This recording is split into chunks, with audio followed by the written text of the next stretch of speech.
Majlis Penganugerahan Pingat Angkatan Pertahanan Awam Malaysia merupakan satu simbol penghargaan tertinggi kepada warga APM yang telah menunjukkan dedikasi, kesetiaan dan kecemerlangan dalam perkhidmatan. Sejak tahun 2004, pelbagai garis panduan dan arahan jabatan telah diperkenalkan bagi memperkemas sistem penganugerahan. Ia merangkumi pemberian bintang, pingat serta sijil khas sebagai tanda pengiktirafan kepada pegawai dan anggota yang telah berkhidmat dengan cemerlang. Memasuki tahun 2013, penambahbaikan diteruskan melalui arahan tetap Ketua Pengarah bagi memastikan setiap anugerah diberikan secara telus dan berlandaskan kriteria yang ditetapkan. Selain itu, pingat dan sijil penghargaan baharu turut diperkenalkan seperti pingat bakti, pingat perkhidmatan pertahanan awam, pingat setia pertahanan awam kelas 1, 2 dan 3 serta sijil perkhidmatan cemerlang pasukan dan sijil kepujian Ketua Pesuruhjaya.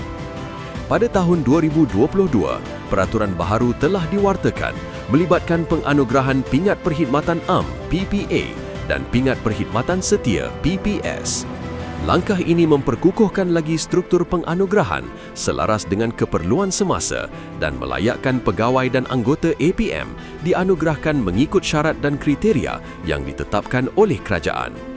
Pada Disember 2022, anugerah bintang, pingat dan sijil diperluaskan lagi termasuk pengenalan Bintang Panglima Pertahanan Awam (BPU), 29 Reben Perkhidmatan dan Kecemerlangan serta Surat Penghargaan Jabatan (SPJ) dan sijil penghargaan perkhidmatan sebagai simbol pengiktirafan yang lebih menyeluruh. Seterusnya, pada tahun 2024, Lencana Kepujian Ketua Pesuruhjaya dan Lencana Dekad Platinum diperkenalkan bagi menghargai tempoh perkhidmatan serta komitmen berterusan pegawai dan anggota APM. Manakala, pada tahun 2025, penghargaan khas turut diberikan kepada pegawai dan anggota yang terlibat dalam penugasan pandemik COVID-19 sebagai tanda jasa dan pengorbanan mereka kepada negara.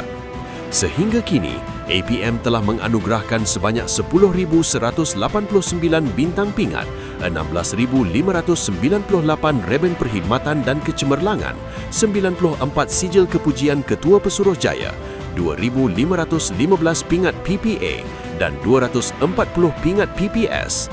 Keseluruhannya, penganugerahan ini bukan sekadar simbol tetapi satu penghormatan kepada setiap pegawai dan anggota yang telah berkhidmat dengan penuh integriti, keberanian dan semangat setia kepada negara.